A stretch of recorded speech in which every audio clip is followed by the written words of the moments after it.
Nous lisons à partir du verset 1.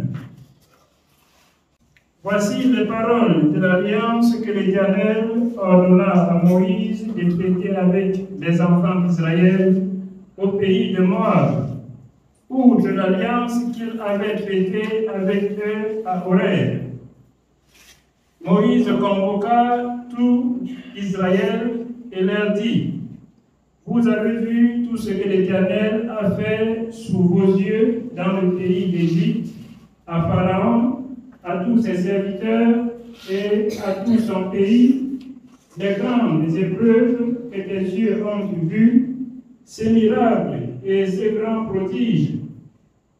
Mais jusqu'à ce jour, l'Éternel ne vous a pas donné un cœur pour comprendre, des yeux pour voir, des oreilles pour entendre. Je t'ai conduit pendant 40 années dans le désert. Tes vêtements ne se sont point usés sur toi, et ton soulier ne s'est point usé à ton pied. Vous n'avez point mangé de pain, et vous n'avez bu ni vin ni liqueur forte, afin que vous connaissiez que je suis l'Éternel, votre Dieu. Vous êtes arrivés dans ce lieu. Sihon, roi de Hesbon, et Og, roi de Bazan, sont sortis à notre rencontre pour nous combattre, et nous les avons battus. Nous avons pris leur pays et nous l'avons donné en propriété aux Rubénites, aux Gadites et à la moitié de la tribu des Manassites. Vous observerez donc les paroles de cette alliance et vous les mettrez en pratique afin de réussir dans tout ce que vous ferez. Amen. Alors, bien-aimés, je voudrais attirer encore l'attention du peuple de Dieu. Vous voyez, l'Éternel rappelle ses bienfaits au peuple d'Israël depuis la sortie de l'Égypte. Alors, il dit pendant 40 années. Je voudrais croire que dans le désert partant de l'Égypte, 40 ans, il y a les femmes qui ont accouché. Il y a les hommes qui avaient les vêtements et ils ont porté les mêmes vêtements. La parole de Dieu dit qu'ils avaient les chaussures aux pieds, mais les chaussures ne se sont pas usées, ils n'ont jamais changé. Et les pieds grandissaient avec les chaussures. Les hommes grandissaient avec les vêtements sur eux. Alors, c'est pour donner au peuple de Dieu de comprendre que l'Éternel est le Dieu qui pourvoit. Il est celui, quand il a choisi un peuple, il prend soin. C'est pour ça qu'il rappelle, c'est ça, c'est ce commandement que vous allez observer afin d'avoir part à la terre promise, afin d'avoir part encore à la vie éternelle.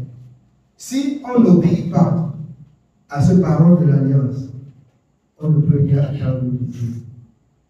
On n'attend rien de Dieu. Les gens arrivent à l'église, on tape les ailes, c'est bon, la parole est bonne. Mais quand il faut mettre en pratique, c'est comme si c'est une montagne qu'on est allé jusqu'au milieu là, on veut seulement descendre. Ça devient, la parole de Dieu devient le pas pour les hommes. Ça devient difficile. Et Dieu rappelle. Et je vous rappelle, il dit, vous avez été édifiés sur le fondement des prophètes et des apôtres. Moïse était prophète de l'Éternel. Moïse, serviteur de l'Éternel, a accompli à son temps l'œuvre dont Dieu lui a confiée. Et quand il parle d'être édifié sur le fondement des prophètes et des apôtres, y compris Moïse, les paroles de l'Alliance. Si on ne garde pas ces paroles de l'Alliance, on ne peut pas être agréable à Dieu. Les paroles de l'Alliance. Il rappelle toute la souffrance. Dans le monde, généralement, c'est la même chose. Dieu n'a pas changé. Vous gémissez, vous êtes troublés, vous êtes accablés, jusqu'à ce que vous entrez devant la présence de l'Éternel. L'Éternel vous accorde du repos, et maintenant, vous voyez la parole de Dieu comme rien. Vous venez à la prière comme vous voulez, vous faites ce que vous voulez, vous faites ce qui vous plaît. Bien-aimés, à chaque chose, il doit avoir de l'ordre. Vous deviez respecter l'ordre dans la maison de Dieu. C'est pour cela que le Seigneur, par l'apôtre Jean dans Apocalypse 2 réclame le premier amour. Je vous rappelle ça tous les jours. L'amour que vous êtes entré dans la maison de Dieu, c'est parti où? Vous êtes entré dans la présence de Dieu avec beaucoup d'amour, avec beaucoup de zèle. C'est parti où? Alors, c'est ce même zèle qui doit continuer. Les autres abandonnent l'amour. On trouve la mort, on gémisse, on tombe, on meurt. Et puis on va accuser que chacun se plaigne de ses propres péchés. Bien-aimé, l'Éternel n'est pas celui-là qui abandonne son peuple, mais c'est le peuple qui abandonne l'Éternel. L'Éternel est toujours présent lorsqu'on les voit. Il a fait des promesses dans le livre de Jérémie. Jérémie est le prophète de l'Éternel et reste des paroles prophétiques de Jérémie restent. Et ça entre en vigueur de la vie de celui-là qui croit que ces paroles venaient de Dieu et il met en pratique. Comme de même les paroles de Moïse que vous écoutez aujourd'hui. Ça date de combien de temps? Mais la parole, lorsque tu la mets en pratique, ça fait ce que ça a fait à l'époque de Moïse. Ça se manifeste dans ta vie comme ça se manifestait dans la vie du peuple au temps de Moïse, ils ont mis en pratique. La chaussure ne s'était point usée. Vous voyez, le Seigneur Jésus, il vient dans le livre de Matthieu. Ne vous inquiétez pas du lendemain, car le lendemain prendra soin d'elle-même. C'est pas ça? Elle prendra soin d'elle-même. Je mets beaucoup d'accent là-dessus parce que beaucoup d'enfants de Dieu périssent et perdent la grâce, bien aimé, à cause d'argent. On crie le travail. On crie, on ne voit pas l'argent de transport. On crie ceci, on crie par là, on crie des douleurs par-ci, des douleurs par-là. On n'a pas l'argent, on n'a pas à manger. Ce n'est pas une bénédiction, c'est une malédiction. Si tu restes devant la présence de Dieu pendant plusieurs années et tu manques encore le transport pour venir à l'église, tu manques encore ce que tu vas manger, il faut revoir ta vie. 2 Corinthiens 13:5. Il faut t'examiner toi-même pour savoir si tu es avec Dieu ou tu es dans la maison de Dieu. Parce que ça peut être que tu te trompes ou ça peut être que ta vie n'est pas bonne. Ça peut arriver que tu es entré quelque part où Dieu n'est pas. Mais il faut que tu comprennes. Ça peut être que quelque part où tu es entré, Dieu y est, mais ta pensée n'épouse pas la pensée de Dieu dans la parole de Dieu. Tu vas souffrir. Et tu vas dire, Dieu n'est pas là. Tu vas dire, Dieu n'est pas là. Mais Dieu agit. Jusqu'à ce soir, il agit. C'est pourquoi, je vous rappelle, il dit, j'aime ceux qui m'aiment, ceux qui me haïssent aiment la mort. Dieu aime tout son peuple. Dieu aime son peuple, mais Dieu n'aime pas le péché. Dieu aime le pécheur, mais il n'aime pas le péché. Dieu aime le pécheur, parce que le pécheur abandonne le péché pour se retrouver Dieu dans le temps de Dieu. Dieu n'aime pas le pécheur pour soutenir et fortifier le pécheur, mais pour délivrer le pécheur du péché et lui rendre saint comme lui, Dieu, il est saint. Oui, bien aimé. Nous continuons au verset 10. Vous vous présentez aujourd'hui devant l'Éternel, votre Dieu, vous tous, vos chefs des tribus, vos anciens, vos officiers, tous les hommes d'Israël, vos enfants, vos femmes et l'étranger qui est au milieu de ton camp. Depuis celui qui coupe ton bois jusqu'à celui qui puise ton eau. Tu te présentes pour entrer dans l'alliance de l'Éternel, ton Dieu, dans cette alliance contractée avec serment et que l'Éternel, ton Dieu, fait en ce jour avec toi, afin d'établir aujourd'hui pour son peuple et d'être lui-même ton Dieu, comme il te l'a dit et comme il l'a juré à tes pères. Alors, pour que Dieu agisse aussi dans ta vie, il faut qu'il s'accorde avec toi. C'est-à-dire, il faut que tu acceptes les paroles de l'alliance. Les paroles de l'alliance, c'est là où tu prends des accords avec Dieu. Dieu te dit, si tu veux être avec moi, voici, tu vas faire ci, tu vas faire ça. Si tu loues de faire ci et faire ça, c'est que tu n'es pas avec lui. Et si tu péris, la faute ne vient pas de Dieu. La faute vient de toi. Dieu ne te contraint pas à le faire. Mais il dit, quand il parle des paroles de l'alliance, pour entrer dans les paroles de l'alliance, ce sont des accords entre toi et ton Dieu. Tu es libre d'accepter comme tu es libre de refuser. Mais refuser pour souffrir. Mais accepter pour être bien. Ecclésiaste 12. Alors, jeune homme, alors, livre ton cœur. Alors, à la volonté de ta jeunesse. Fais ce que tu veux. Mais sache que, sur toutes tes voies, Dieu ramènera en jugement. Dans Ecclésiaste 12, 1-3. Dieu ramènera toutes tes voies en jugement. Tu peux accepter. Comme vous chantez souvent, tu es libre d'accepter, tu es libre de dire oui. C'est ça l'alliance. C'est ça entrer dans l'alliance avec le Seigneur. Tu acceptes ou tu refuses. Il y a ceux qui viennent avec l'hypocrisie. Il dit, j'accepte. Mais au moment de faire ce que Dieu a dit, il ne fait pas. Mais il crie toujours à Dieu. Dieu ne regarde que aux accords. Il ne regarde aux accords. Regardez les pays qui signent des accords, comme les pays africains avec l'Occident. Quand ils signent des accords, quand il y a quelque chose, on regarde quoi? N'est-ce pas qu'on prend, bien aimé, on prend les comment appeler encore?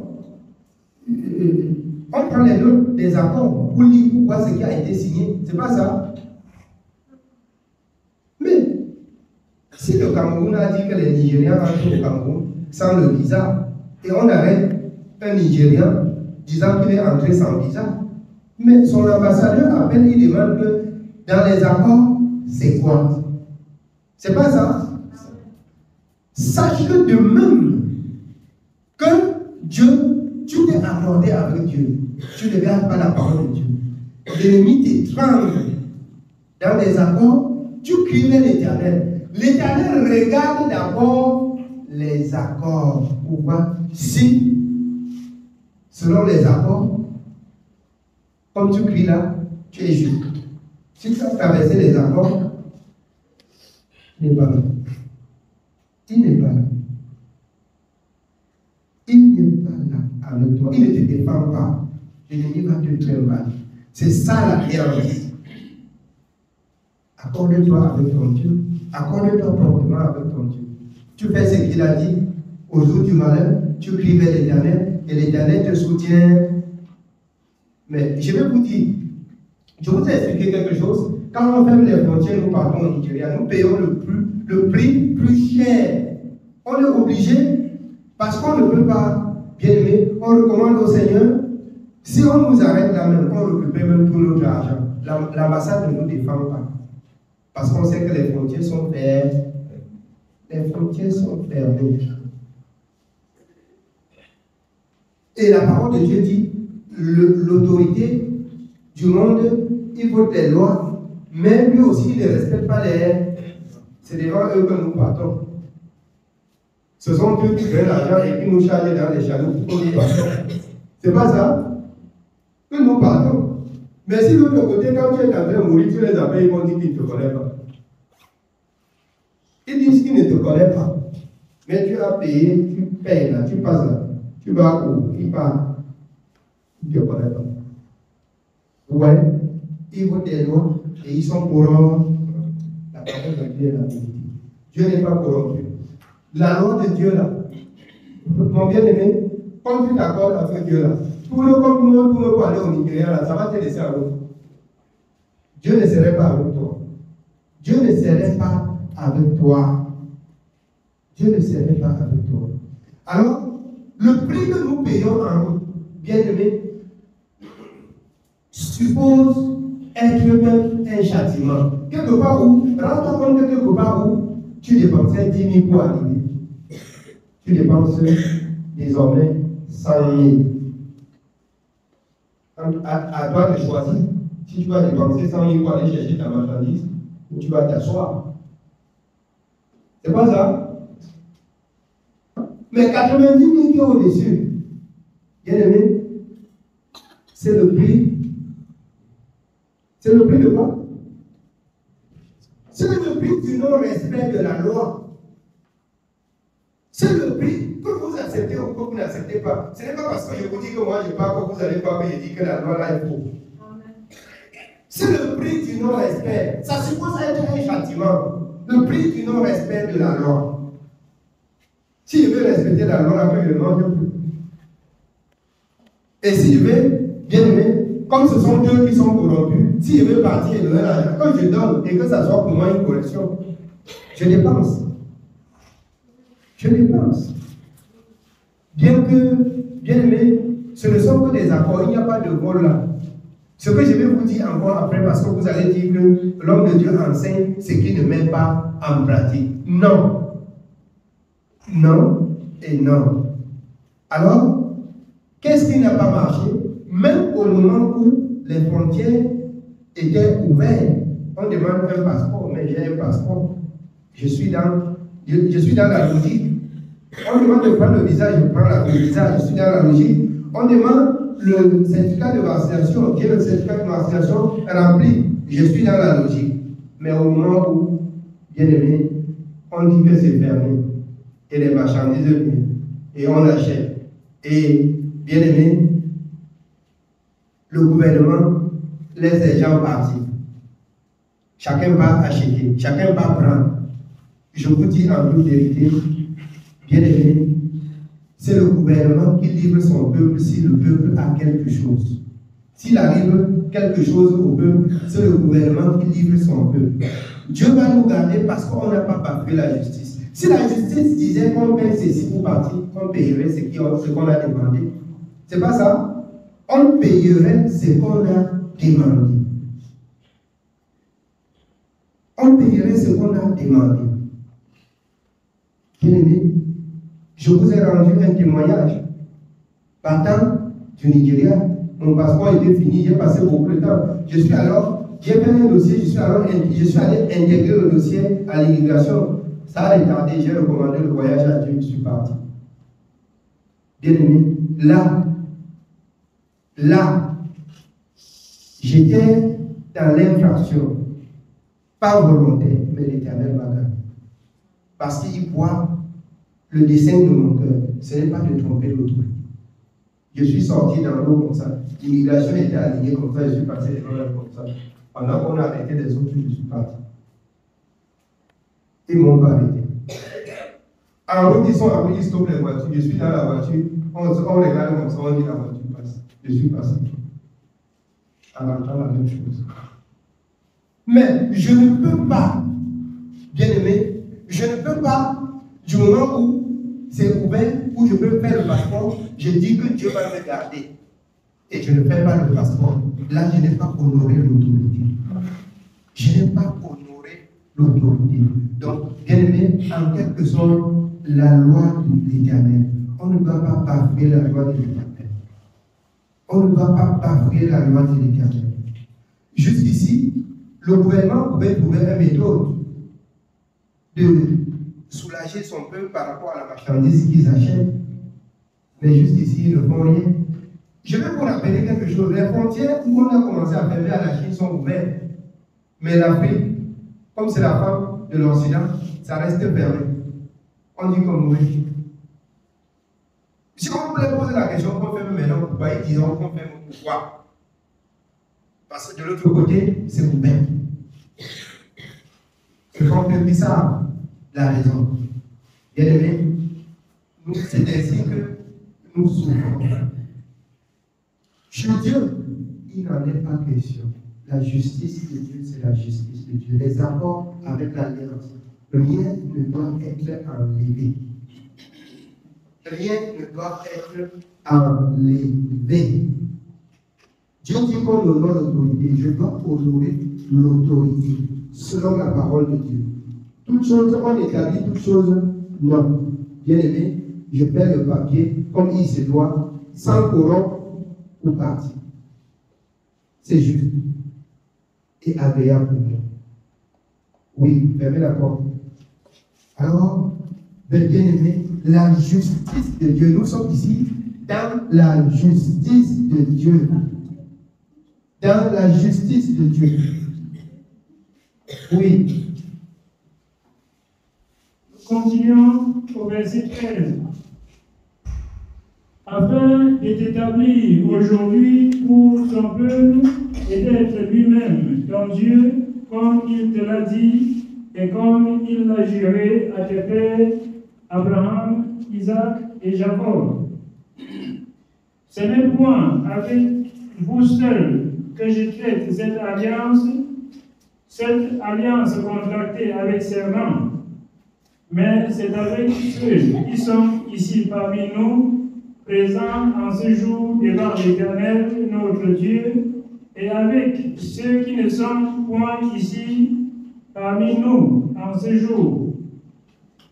Vous savez de quelle manière nous avons habité dans le pays d'Égypte et comment nous avons passé au milieu des nations que vous avez traversées. Vous avez vu leurs abominations et leurs idoles. Alors, Dieu nous rappelle ici, nous tous, nous connaissons ce que nous souffrons dans le monde.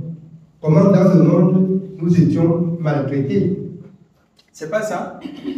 Dans le monde, nous étions maltraités. Maltraités par l'ennemi. Maltraités, bien aimés, par des esprits méchants. Dieu nous montre aujourd'hui que vous êtes devenus libres. Mais ce que je demande, c'est que vous gardiez la parole de l'Alliance. C'est pour vous qui écoutez, vous qui êtes là. Et pour ceux qui ne sont pas là et qui viendront, la parole de l'Alliance ne va pas changer. Vous allez garder cette même parole. La parole ne va pas changer. Oui. Au verset 17. Au verset 17, vous avez vu leurs abominations et leurs idoles, le bois et la pierre, l'argent et l'or qui sont chez elles. Qu'il n'y ait parmi vous ni homme, ni femme, ni famille, ni tribu, dont le cœur se détourne aujourd'hui de l'Éternel, notre Dieu, pour aller servir les dieux de ces nations-là. Vous commencez à recevoir les paroles de l'Alliance. Nous sommes comme ça déjà dans les paroles de l'Alliance. Qu'il n'y ait parmi vous aucune personne qui se détourne pour aller servir des dieux étrangers. C'est que vous avez déjà violé la parole de l'Alliance. Et Dieu ne serait plus d'accord avec vous. C'est un Dieu jaloux. C'est un Dieu jaloux. Voilà maintenant, ici, les paroles de l'Alliance. C'est pourquoi dans le livre de Romains 1, bien aimé, il dit, ayant connu Dieu, ne l'ayant pas glorifié comme Dieu, lui aussi, il vous jette cet esprit d'égarement, afin que vous allez de souffrance en souffrance. Si vous connaissez Dieu, vous ne le glorifiez pas comme Dieu. Parce que c'est le cas de beaucoup de personnes.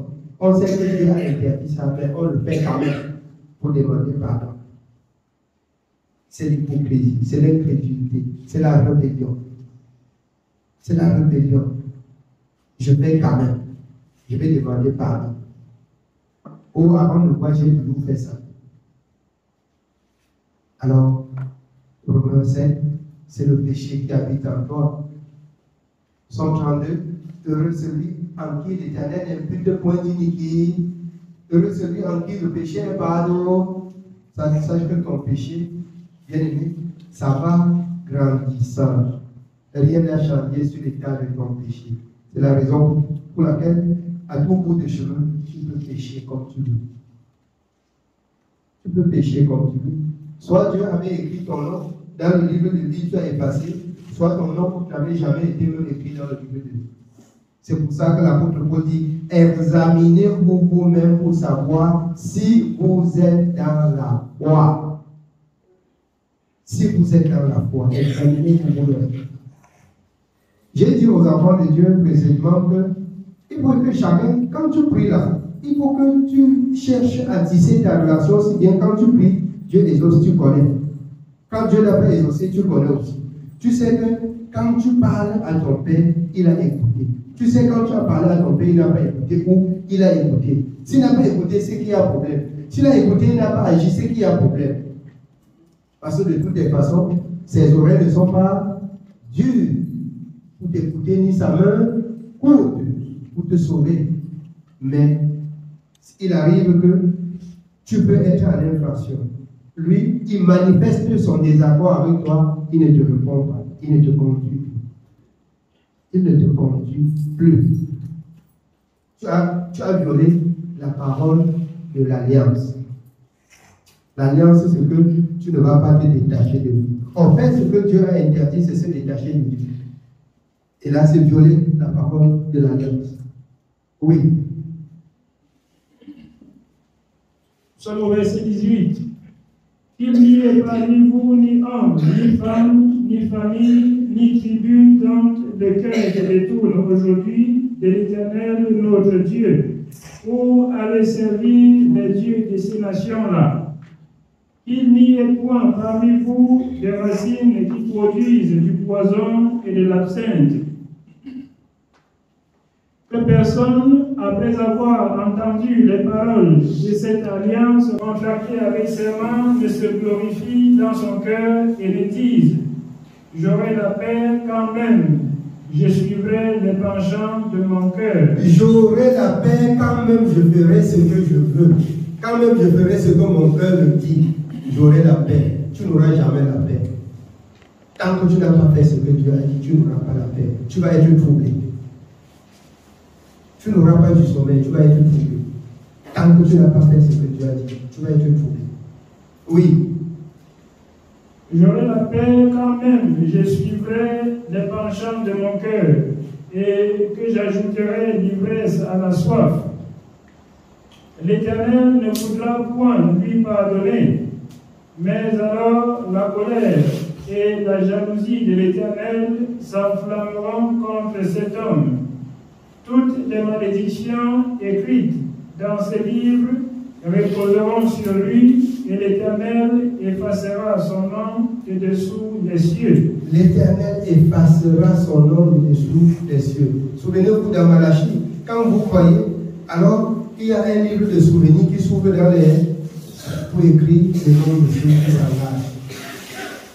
Alors, Stéphane, sache que, comme tu as vu dans les eaux, on a dit: Seigneur Jésus, voici une âme qui s'est repentie.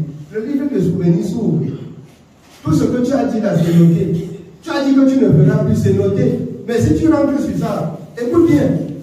Toutes les paroles de la malédiction reprendront vie. Les paroles de la malédiction du livre de l'Éternel, ça va se répercuter sur toi. Ce n'est pas moi qui dis, je ne maudis pas les gens, mais c'est la parole de Dieu. Et c'est ce qui arrive, qu'on le veut ou pas. Quand on a cherché Dieu, quand on a trouvé Dieu, quand on n'a pas fait ce que Dieu a dit, bien aimé, le contraire, ou la bonne parole s'accomplit, ou la mauvaise s'accomplit. Quand vous avez trouvé le Dieu d'Israël, ou la bonne parole s'accomplit, ou la mauvaise parole s'accomplit. C'est juste. Amen. Oui. Nous sommes au verset 21.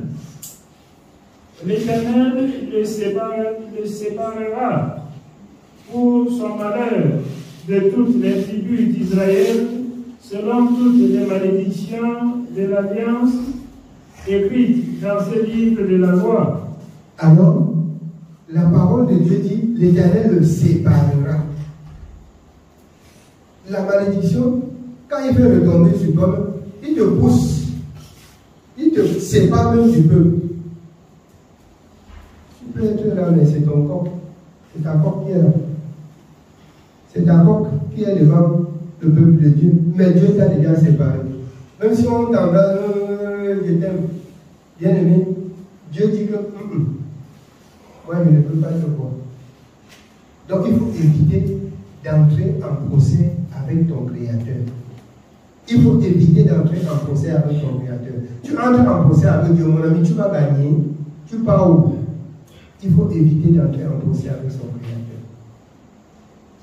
Entrer en procès avec son Créateur signifie, comme il a dit, tu fais ce que ton cœur veut, mais tu es chez Dieu, tu imposes Dieu d'accepter ce que tu fais. entre les gens en contestation avec toi, ça ne va pas te laisser. Les mauvaises paroles de la part de l'Éternel vont s'accomplir. Vous avez appris le même dans le livre de Josué? Oui. Au verset 22, nous continuons. Les générations à venir, vos enfants qui naîtront après vous, et l'étranger qui viendra d'une terre lointaine, à la vue des plaies et des maladies dont l'Éternel aura frappé ce pays, à la vue du soufre, du sel, de l'embrasement de toute la contrée où il n'y aura ni semence, ni produit, ni aucune herbe qui croisse, comme au bouleversement de Sodome, de Gomorrhe, d'Atma et de Théboïm, que l'Éternel détruisit dans sa colère et dans sa fureur. Toutes les nations diront: pourquoi l'Éternel a-t-il ainsi traité ce pays? Pourquoi cette ardente, cette grande colère? Et l'on répondra: c'est parce qu'ils ont abandonné l'alliance contractée avec eux par l'Éternel. Ils ont abandonné les paroles de l'alliance contractée. Alors, je voudrais croire que quand toute personne qui s'engage et dit et confesse son péché et a appris quelque chose de la part de l'Éternel, là tu es en train d'entrer dans des accords avec Dieu. Quand tu te répands au bord des eaux, quand tu prends l'engagement, tu entres dans des accords avec Dieu.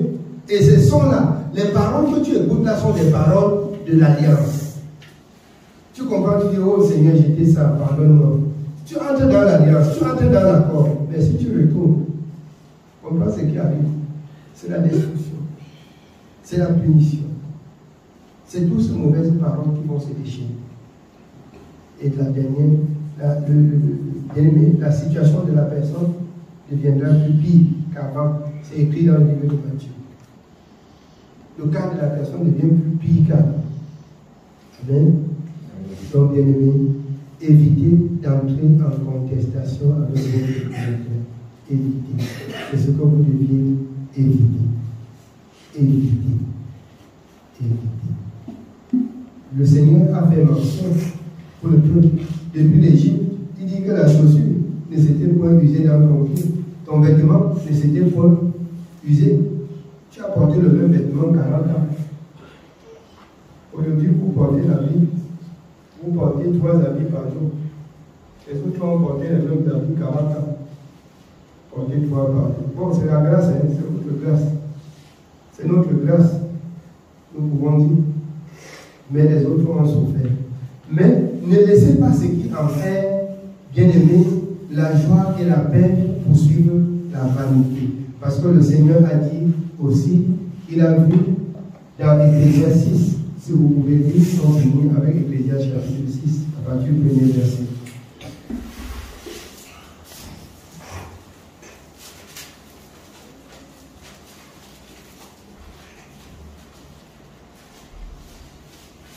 Ecclésias chapitre 6. Nous commençons au verset 1er. Il est écrit: il est un mal que j'ai vu sous le soleil et qui est fréquent parmi les hommes.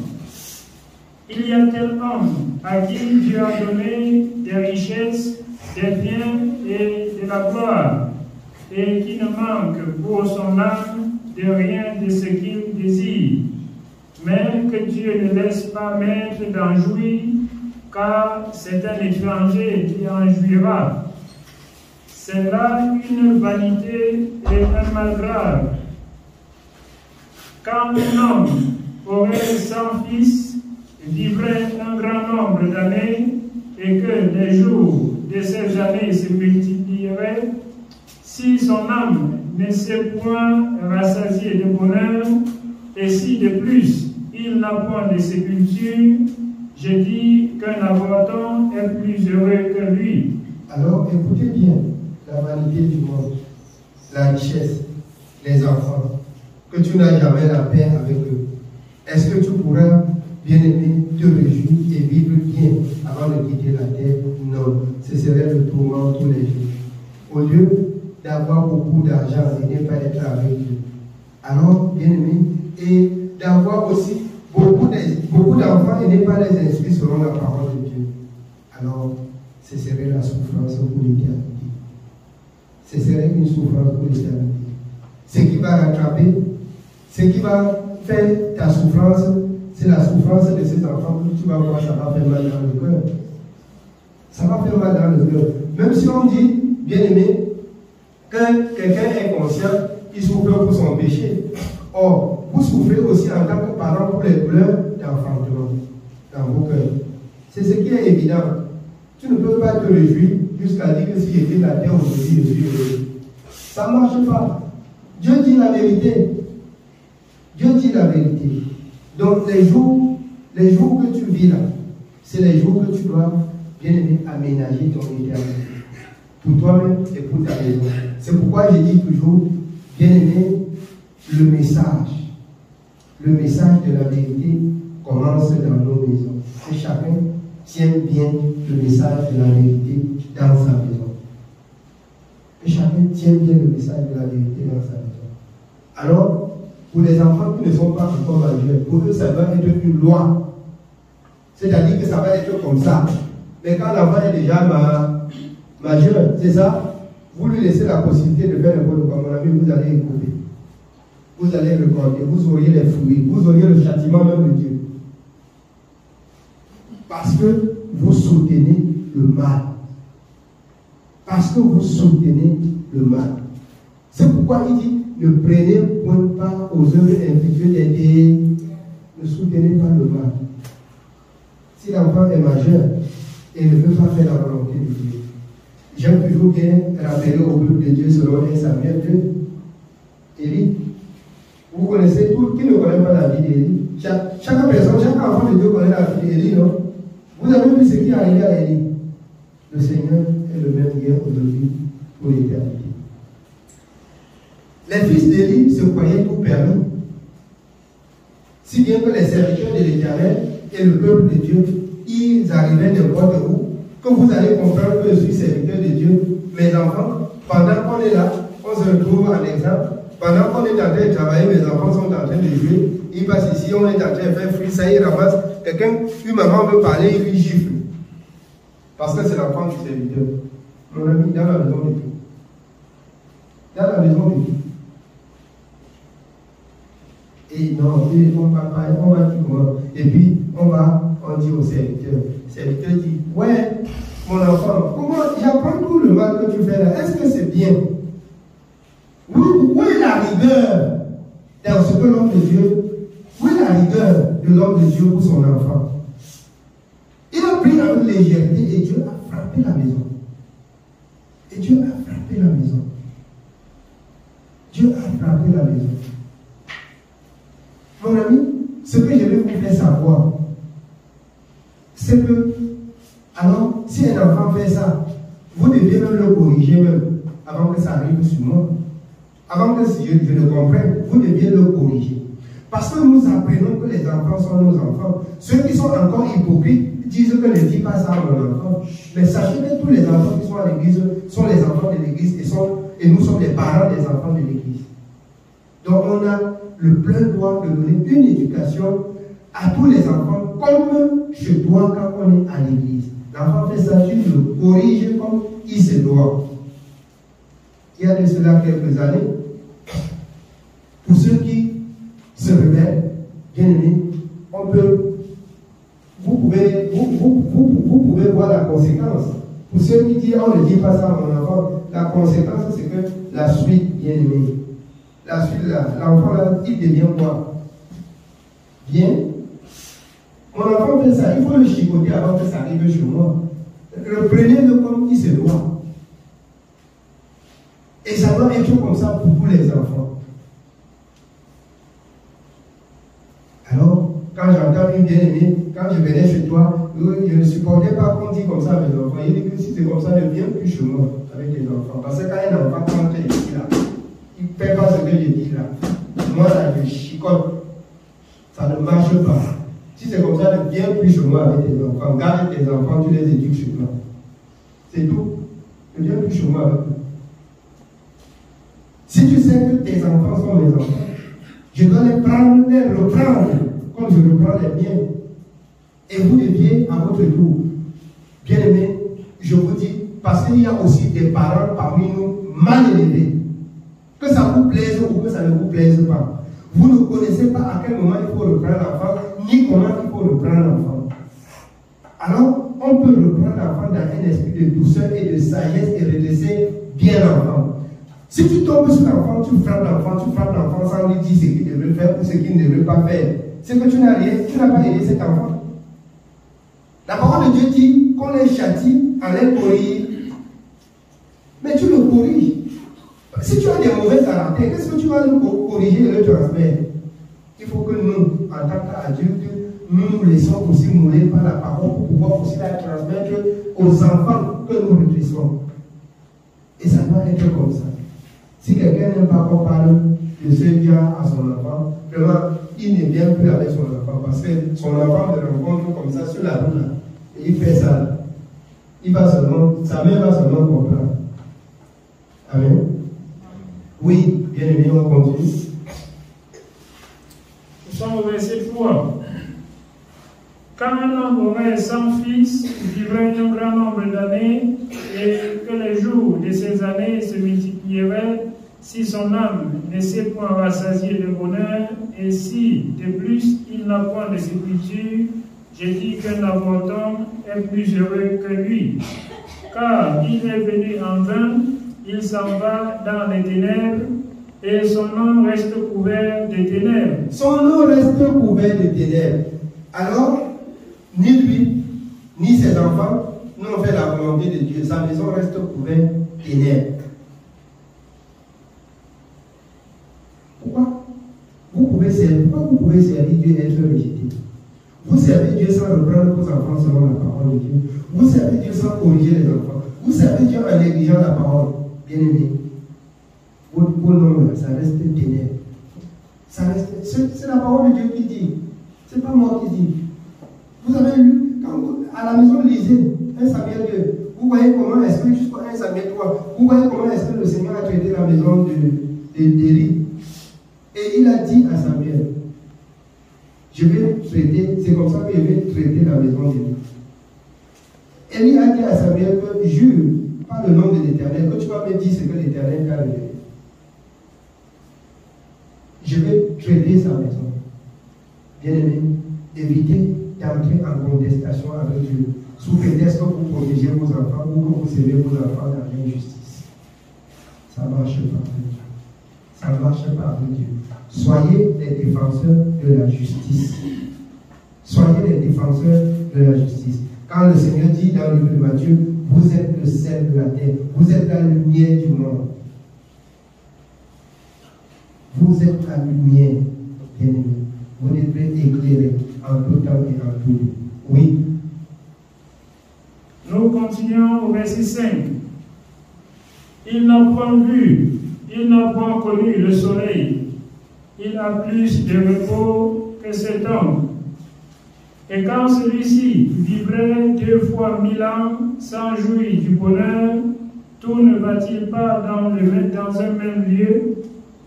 Tout le travail de l'homme est pour sa bouche. Cependant, ses désirs ne sont jamais satisfaits. Les désirs de l'homme ne sont jamais satisfaits. Or, tous les hommes travaillent pour une même cause.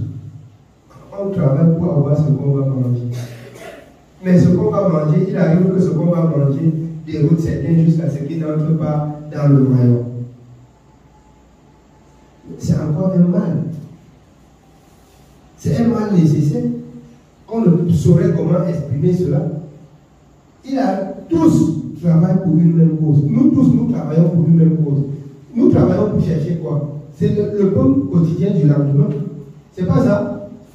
Mais comment le pain quotidien du lendemain peut empêcher certains d'entre eux?